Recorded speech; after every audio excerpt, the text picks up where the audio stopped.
BSF constable tradesman के लिए इस बार क्या सिलेबस रहने वाला है और किस प्रकार से आप लोग को तैयारी करके बीएसएफ का ये ट्रेड्समैन कांस्टेबल का एग्जाम निकाल लेना होगा इस सिलेबस पर और क्या स्ट्रेटजी आपको अपनाना होगा। आइए इस वीडियो में बहुत ही आसान भाषा में हम लोग समझते हैं। कमजोर छात्र हैं या आप कम पढ़े हैं, मतलब तैयारी आपने की है, तो क्या आपको करना चाहिए। इसके लिए भी हम प्रैक्टिस सेट भी आपको एक सजेस्ट करेंगे जो कि आप लोग को लगाना होगा। फायदा हो जाएगा तो 85 क्वेश्चन हो जाएगा आपका सही, तो ज्यादा अच्छा होगा, मेरिट में ज्यादा काम आएगा, ज्यादा अच्छा आपका ऊपर में आपका। इस एग्जाम में आप लोग के लिए सिलेबस भी काफी आसान दिया गया है जो कि कुछ इस प्रकार से, और टारगेट भी बहुत कम अचीव करना है। वो कैसे होगा आइए इस वीडियो में जानते हैं। नमस्कार दोस्तों, आनंद स्टडी ऑनलाइन चैनल में आप लोग का फिर से एक बार स्वागत है। तो अभी के इस वीडियो में बहुत ही अच्छे रूप में हम लोग जानने वाले हैं कि बीएसएफ कांस्टेबल ट्रेड्समैन के लिए क्या रणनीति हम लोग को अपनाना होगा और किस सिलेबस पर, किस एग्जाम पैटर्न पर आप लोग का जो परीक्षा होने वाला है वो सब चीज हम लोग बारीकी से जानेंगे, जिससे आप लोग को क्या होगा ना कि बहुत ज्यादा क्लियर होगा कि आप इस एग्जाम को देने वाले हैं तो इस एग्जाम से संबंधित जो भी चीजें हैं उसको अच्छे से जान जाइए, तब इस एग्जाम में जाइएगा तो हो सकता है कि आपका स्कोर बढ़ जाए और आपका समझ के कारण, आपका तैयारी के कारण आपका रिजल्ट भी हो जाए। आइए वो सभी चीजों को समझते हैं जो के लिए जरूरी है, यानी कि बीएसएफ कांस्टेबल में ट्रेड्समैन के लिए जो भी जरूरी चीज है वो सभी चीज को हम लोग जानते हैं। सबसे पहले हम लोग देखेंगे कि आपका एग्जाम पैटर्न क्या कहता है, यानी कि आपके सिलेक्शन प्रोसेस में सबसे पहले एग्जाम बोला है कि लेंगे, यानी कि फॉर्म भर दिया आप, उसका जो आपका एडमिट कार्ड आएगा वो किसके लिए आएगा, आपका रिटन टेस्ट के लिए आएगा, लिखित परीक्षा के लिए आएगा। ऑब्जेक्टिव भी होगा, वही सब क्वेश्चन देखे जाएंगे जो जनरल कंपटीशन में देखे जाते हैं। लेवल आपका 10th होगा, लेकिन बहुत सारे ऐसे लोग होंगे जो कि नहीं बना पाएंगे, क्वालिफाई नहीं कर पाएंगे, कट ऑफ में नहीं आ पाएंगे। क्यों? क्योंकि उनको पता नहीं था कि सिलेबस पर कैसे तैयारी करना था। और ये सिलेबस अगर हम मजबूत कर लेते हैं और भी बहुत सारे एग्जाम में हमको काम देगा, तो अभी ही क्यों नहीं मजबूत कर लेते हैं। मौका है हमारे पास कि ट्रेड्समैन के लिए बहुत कम तैयारी में हम ट्रेड्समैन को निकाल लें और इस सिलेबस पर काम कर दें। बहुत अजीब गरीब सिलेबस नहीं दिया गया है, यानी कि कोई अलग सिलेबस नहीं है, नॉर्मल है जो हर एग्जाम में आपको देखने के लिए मिलता है, कॉमन सिलेबस है, उसको समझते हैं। आपके एग्जाम में जब आपका एग्जाम होगा, रिटन एग्जाम, उसके बाद फिजिकल होगा, उसके बाद ट्रेड टेस्ट होगा, फिर डॉक्यूमेंट वेरिफिकेशन होगा, फिर मेडिकल होगा। लेकिन फर्स्ट नंबर पर जो रिटन होगा ये कितने नंबर का होगा? 100 नंबर का आपका एग्जाम होगा। 100 नंबर का आपका एग्जाम होने वाला है, 100 क्वेश्चन के लिए एग्जाम होने वाला है। टोटल मार्क्स कितना होगा? 100 नंबर, यानी कि 100 क्वेश्चन ही पूछे जाएंगे। 25-25 क्वेश्चन बांट करके पूछा जाएगा, जो कि आप देख सकते हैं यहाँ पे, इसको भी बताते हैं अभी आपको। लेकिन 25-25 हर सब्जेक्ट से आपके क्वेश्चन आने हैं और 100 क्वेश्चन आपको पूछा जाएगा। प्रत्येक क्वेश्चन के लिए 1 नंबर ही आपको दिया जाएगा, ठीक है। प्रत्येक क्वेश्चन के लिए कितना नंबर है? 1 नंबर, यानी कि टोटल मार्क्स 100 होगा। टोटल टाइम आपको कितना दिया जाएगा, यानी कि इस सिलेबस को सॉल्व करने के लिए आपको कितना समय दिया जाएगा? तो 120 मिनट का समय, यानी 2 घंटा होता है, ठीक है। 2 घंटा का समय आपको दिया जाएगा इस सिलेबस को सॉल्व करने के लिए। मतलब इसी 2 घंटे में निर्धारित होगा कि कौन से लोग इसमें कट ऑफ में आएंगे, कौन से लोग नहीं आ पाएंगे, किससे बहुत सारा चीज बनता है, किसका ये 3-4 सब्जेक्ट जो यहाँ पे दिया गया है, कौन इस पे कमांड कर पाते हैं, कितना क्वेश्चन बना पाते हैं, और कौन कंफ्यूजन में रह करके टाइम लैप्स करते हैं और निगेटिव मार्किंग भी ले लेते हैं, ये उसी समय समझ में आएगा। तो मात्र 2 घंटा का समय है, इसको अच्छे से उपयोग करना है। बस 2 घंटा में ये कर करके आना है कि हमारा कट ऑफ में नाम जरूर आ जाए, यानी कि हम इतना स्कोर जरूर कर दें कि अगले स्टेप के लिए क्वालिफाई कर जाए, फिजिकल में हम पहुंच जाएं। इतना तो कम से कम करना होगा। निगेटिव मार्किंग इसमें नहीं दिया गया, इसका फायदा उठाना है। नहीं है तो कई सारे लोग होते हैं कि थोड़ा सा ज्यादा, मतलब होता है ना कि अपने आप में समझदार बनते हैं कि नहीं, निगेटिव नहीं भी है तो फिर हम 80 क्वेश्चन बनाएंगे, 70 क्वेश्चन ही बनाएंगे, जितना आएगा उतना ही बनाएंगे। निगेटिव मार्किंग नहीं है तो हो सकता है कि 80 क्वेश्चन जो आप बना रहे हैं, अगला 20 क्वेश्चन जो आप छोड़ करके आ रहे हैं, ऐसे भी टिक लगा देते तो 5 ही क्वेश्चन सही हो जाता, तो आपके लिए फायदा हो जाएगा। तो 85 क्वेश्चन हो जाएगा आपका सही, तो ज्यादा अच्छा होगा, मेरिट में ज्यादा काम आएगा, ज्यादा अच्छा आपका ऊपर में आपका नाम आ जाएगा। तो ये चीज भी फोकस करना है कि इस एग्जाम के लिए बीएसएफ, अगर आपको याद नहीं रहेगा तो इस वीडियो को सेव करके रख लीजिए, हमारे चैनल को सब्सक्राइब करके रख लीजिए, लाइक वगैरह कर दीजिए, ताकि वीडियो फिर से आप देख लीजिए जब एग्जाम का नजदीक आए। जो हम बात बताए हैं वो आपके एग्जाम में जरूर काम करेगा, आपको समझ में आएगा, तो आप हो सकता है कुछ अच्छा स्कोर करके जरूर आ जाए। तो निगेटिव मार्किंग नहीं होने से यही फायदा है कि आपको 100 के 100 क्वेश्चन पे टिक लगाना। आपको पता है इस टाइप का गोला होता है, इसको भरना होता है, सबको भरना है, 100 में 100 भरना है, आए चाहे नहीं है, क्योंकि निगेटिव मार्किंग है नहीं। तो ये आपको फायदा मिल गया। इस टाइप का एग्जाम पैटर्न आपका रहेगा। एग्जाम मोड कैसा होने वाला, मतलब कैसे एग्जाम लेगा? तो अभी तक ऑफिशियली बोला गया है कि ऑनलाइन भी एग्जाम ले सकते हैं, ऑफलाइन भी ले सकते हैं। अगर बहुत ज्यादा लड़का फॉर्म भर देगा तो हम ऑनलाइन ले लेंगे, कम भरेगा तो ऑफलाइन ले लेंगे। जहां तक संभावना ऐसा है कि आपका एग्जाम ऑफलाइन ही लिया जाएगा, जो आज तक लेते आता था, और ऑब्जेक्टिव टाइप के ही प्रश्न पूछे जाएंगे, ये तो कंफर्म है। और ऑफलाइन ही आप लोग का एग्जाम लिया जाएगा, ज्यादा इसके लिए चिंतित नहीं होना है। ये ऑफिशियली कहा गया था कि दोनों रूप में ले सकते हैं, अगर स्टूडेंट बहुत ज्यादा होगा तो बहुत ज्यादा होता नहीं है। इस कारण से आप देखेंगे कि यहाँ पे एग्जाम पैटर्न में आप लोग का ऑफलाइन होगा।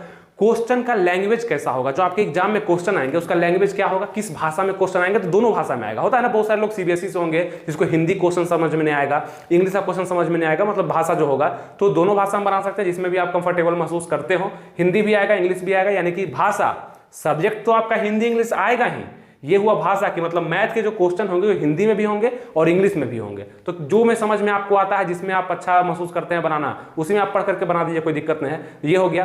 क्वेश्चन का लेवल आपको बताया कि 10th लेवल का ही क्वेश्चन रहेगा, आपका बहुत ज्यादा हायर लेवल का क्वेश्चन, ग्रेजुएशन लेवल का क्वेश्चन, 12th लेवल का क्वेश्चन नहीं रहेगा। 10th में जो आप पढ़े लिखे हैं वही सब क्वेश्चन मैथ से, रीजनिंग से, हिंदी इंग्लिश से या आपके जीके जीएस से पूछे जाएंगे, जिसमें आप लोग को स्कोर करके आना है। उस पर अभी बात करते हैं। यहां तक आप लोग को समझ में आ गया, कोई दिक्कत नहीं है। एग्जाम पैटर्न को आप लोग स्क्रीनशॉट भी लेकर रख लीजिए, ताकि एक बार देख लीजिएगा तो समझ में आएगा कि नेगेटिव है कि नहीं है, एग्जाम मोड कैसा है, क्वेश्चन कैसा है, टोटल टाइम हमको कितना मिल रहा है। 2 घंटा का समय मिलेगा, ये 2 घंटा का प्रयोग आपको अच्छे से करना है एग्जाम को क्वालिफाई करने में। अभी तक कोई दिक्कत नहीं हुआ समझने में। अब आइए सबसे इंपॉर्टेंट चीज पे बात करते हैं, एग्जाम सिलेबस के बारे में कि क्या रहेगा, और फिर हम लोग स्ट्रेटजी भी देखेंगे कि क्या रणनीति आपको अपनाना है। अगर आप एक कमजोर छात्र हैं या आप कम पढ़े हैं, मतलब तैयारी आपने की है, तो क्या आपको करना चाहिए, इसके लिए भी हम प्रैक्टिस सेट भी आपको एक सजेस्ट करेंगे, जो कि आप लोग को लगाना होगा, वो ज्यादा बेस्ट रहेगा आप लोग के लिए। ठीक है, सबसे पहले सिलेबस को देखते हैं। सिलेबस में क्या है ना कि जीके और जीए दोनों दे दिया गया है। इसका मतलब है कि करंट अफेयर्स भी आपके एग्जाम में देखा जाएगा, करंट अफेयर्स, और स्क्रीनशॉट भी लगेगा। जिस भी सब्जेक्ट को हम यहाँ पे डिस्क्राइब करेंगे उसका स्क्रीनशॉट आपके सामने लगेगा कि उस सब्जेक्ट से कहां से क्वेश्चन आएंगे, किस किस टॉपिक से क्वेश्चन आएंगे, वो सभी टॉपिक को आपको पढ़ लेना है। ठीक है, स्क्रीनशॉट देखते रहिएगा, उसको पॉज करके भी देखिएगा, रोक करके। जीके में क्या हो गया कि हिस्ट्री, ज्योग्राफी, पॉलिटी, इकोनॉमिक्स, उसका आपका फिजिक्स, केमिस्ट्री, बायोलॉजी, ये सबसे भी क्वेश्चन आपका आएगा जो कि जीके में आएगा। और जनरल अवेयरनेस में कह ले तो विविध से ज्यादा क्वेश्चन बनेगा। करंट अफेयर से भी 2-3 क्वेश्चन जरूर देखने के लिए मिलेंगे। अब कहिएगा कि जीके पढ़ने बैठेंगे तो 1 साल लग जाएगा जीके पढ़ने में, इतना नहीं लगाना है आपको, इसको थोड़ा सा इग्नोर करके चलना है। मतलब कि जीके है ना, ये बहुत बड़ा सब्जेक्ट होता है, और 25 नंबर। सबसे पहले क्या ध्यान देना है कि कौन सा सब्जेक्ट यहाँ पे इंपॉर्टेंट है, हमें ये बताइए पहले, कौन सा ज्यादा महत्वपूर्ण आपको लग रहा है कि ये पढ़ना बहुत जरूरी है, कौन सा लग रहा है। सब बराबर है, 25-25 सबसे पूछा जा रहा है। जिस पर भी आप हाथ रखते हैं वो आपको 25 नंबर ही दे रहा है, उस पर उतना ही मेहनत करने का जरूरत है। अगर आपको जीके जीएस बहुत ज्यादा हार्ड लगता है, जिसके लिए इजी है वो तो कर लेंगे, रिवीजन करके भी कर लेंगे, लेकिन जिसको थोड़ा सा हार्ड लगता है वो क्या करेगा, इसको इग्नोर करेगा। और यहां पे सबसे पहला काम आपको क्या करना है कि स्कोर हाई करने के लिए आपको किसी 3 सब्जेक्ट पे ज्यादा ध्यान देना पड़ेगा। आप 100 में 100 क्वेश्चन नहीं बना सकते हैं, चाहे कोई भी नहीं बना सकता है, लेकिन ऐसा तो नहीं है कि 3 सब्जेक्ट भी आपका मजबूत नहीं होगा, 75 क्वेश्चन आप नहीं बना सकते हैं, वो कर सकते हैं। जो कर सकते हैं उसको कर ही दीजिए, और जो नहीं होगा उसको देखा जाएगा। तो 3 सब्जेक्ट पर कम से कम आप ध्यान दे सकते हैं। वो कौन कौन सा है देखिएगा यहाँ पे। सबसे पहले आप लोग कहते हैं कि रीजनिंग बहुत ही आसान होता है, इसको हम 10-15 दिन में कवर कर लेंगे, रिवीजन करके हम इसको सॉल्व कर देंगे, तो करिए। 25 नंबर ये भी आपको दे रहा है, तो 25 नंबर यहां से आप उठा लीजिएगा। हमें उम्मीद है, और मेहनत करना पड़ेगा, बिना मेहनत किए नहीं होगा, लेकिन टेक्निकली करते हैं। अब इसको पढ़ने बैठिएगा ना जीके जीएस को बीएसएफ ट्रेड्समैन के लिए, तो आप बोर हो सकते हैं, आपको लगेगा कि नहीं दे एग्जाम देने ही नहीं जाएं। लेकिन जब रीजनिंग पढ़ने बैठिएगा तो लगेगा कि 25 में से 23, 22, 20 हम सही कर सकते हैं। तो क्या करना क्या है, इसी उम्मीद में तो बहुत सारे लोग छोड़ देते हैं तैयारी, जाते भी नहीं एग्जाम देने के लिए। उसका फायदा कौन उठाता है, टॉपर लोग उठा लेता है, जो कि एग्जाम में अच्छा से स्कोर करता है, ज्यादा पढ़ा लिखा भी नहीं होता है। सारे टॉपर मतलब रिजल्ट जिसका होता है वो आप लोग का नहीं जाने का, एग्जाम नहीं देने का, टेक्निक नहीं समझने का फायदा उठाता है। तो आप लोग को भी वो काम करना होगा। रीजनिंग पढ़ लिए, मोटिवेशन आ गया अंदर से, रीजनिंग मेरा हो गया। उसके बाद हिंदी और इंग्लिश देखिएगा, हिंदी या इंग्लिश में से कोई एक चुनना होगा। वहां पे आपको एग्जाम में हिंदी और इंग्लिश दोनों सब्जेक्ट से क्वेश्चन रहेंगे। जो भी आप बना, जैसे आप हिंदी पढ़े होंगे तो इंग्लिश को हटा दीजिएगा। अगर आप इंग्लिश जानते होंगे, सीबीएसई के स्टूडेंट होंगे तो आप इंग्लिश को चुनिएगा। अगर आप स्टेट बोर्ड के होंगे तो हिंदी को चुनिएगा। हिंदी ज्यादा लोग लेते हैं, आसान आता है थोड़ा सा, इंग्लिश भी आसान नहीं होता, ग्रामर से क्वेश्चन आता है, हिंदी में व्याकरण से क्वेश्चन आता है, तो ध्यान दीजिएगा। यहाँ भी 25 क्वेश्चन है, वो जो आपको सहूलियत हो ले लीजिएगा, कोई दिक्कत नहीं है। यहाँ भी 25 क्वेश्चन है, तो आसान है तो 25 ये भी दे रहा है। आसान ही 2 मिला दिए तो हमको 50 मिल गया।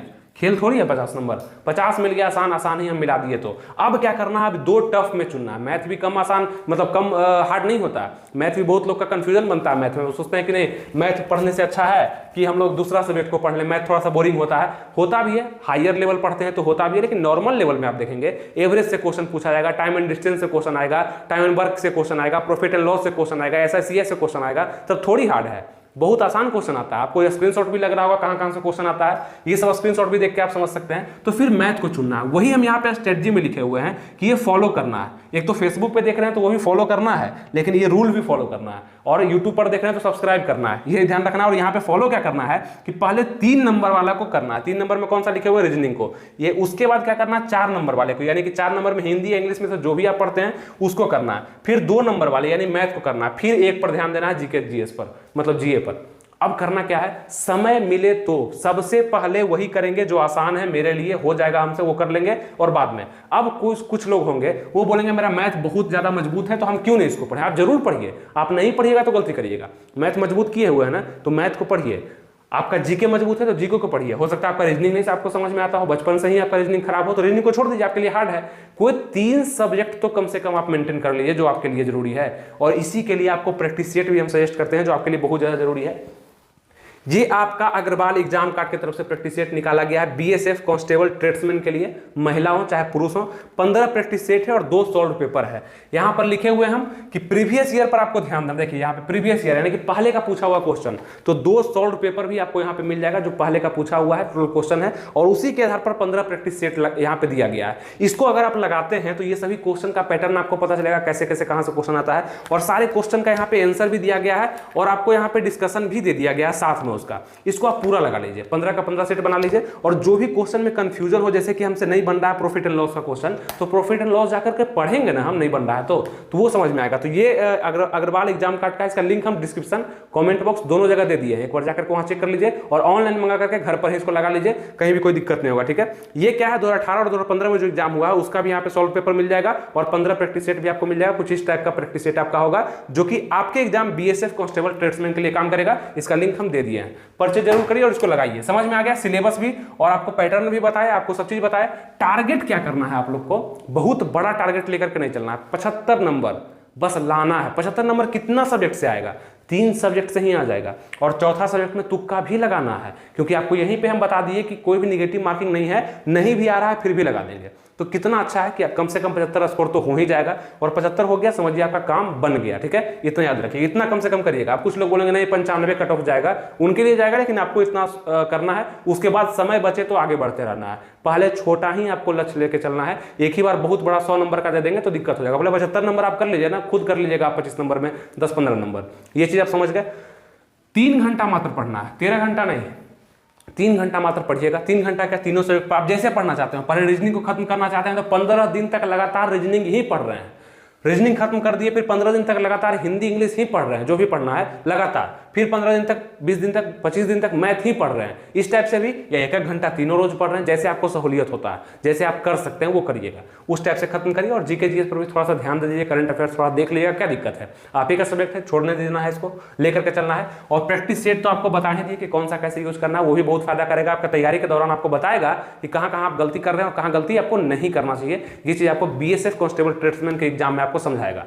अभी तक जो भी बताया वो सब चीज आपको समझ में आ गया होगा, अच्छे से आप समझे होंगे, आपके अंदर कुछ तो समझ में आया होगा कि क्या हमको करना चाहिए और क्या छोड़ना चाहिए। सब चीज करना एग्जाम के लिए जरूरी नहीं होता है, इसीलिए कट ऑफ कभी भी 100 नहीं जाता है, 75 जाता है, 70 जाता है, 66 जाता है। क्यों? क्योंकि 100 में 100 आप कर ही नहीं पाइएगा, कोई नहीं कर पाएगा। जितना होगा उतना करिए, अच्छे से करिए। अब कुछ लोग कहेंगे क्लास करना जरूरी है, जरूरी है, लेकिन सबके लिए नहीं, सब सब्जेक्ट करना जरूरी नहीं है। जो भी आपका कमजोर है, यानी कि मैथ आप नहीं पढ़े हैं, आपका जीके भी कमजोर है, मैथ भी नहीं पढ़े हैं, रीजनिंग हिंदी से रिजल्ट हो जाएगा, नहीं होगा, तो मैथ का क्लास पकड़ लीजिए छोटा सा। रीजनिंग आप यूट्यूब से कवर कर लीजिए, हिंदी इंग्लिश किताब से कवर कर लीजिए, ये भी तो आप कर सकते हैं। हिंदी का भी बहुत सारा किताब हम बहुत सारे वीडियो में बता चुके हैं, लिंक, वो किताब को फॉलो करिएगा तो आप आराम से क्वेश्चन को बनाइएगा, तो दिक्कत तो कहीं है ही नहीं। मैथ का आप पकड़ लिए, जीके का अगर आप नहीं करते हैं तो सेट प्रैक्टिस करिए जीके का, कहीं कोई दिक्कत नहीं है। इस टाइप से क्लास भी आप क्या करेंगे, क्लास सबका पकड़ लेंगे जाकर के, कि हम बीएसएफ कांस्टेबल ट्रेड्समैन का तैयारी करते हैं, हिंदी का भी क्लास पकड़ लिए, मैथ का भी, रीजनिंग का भी, जीके जीएस का भी, और हमको समझ में नहीं आ रहा है तो आप गलती कर दिए ना,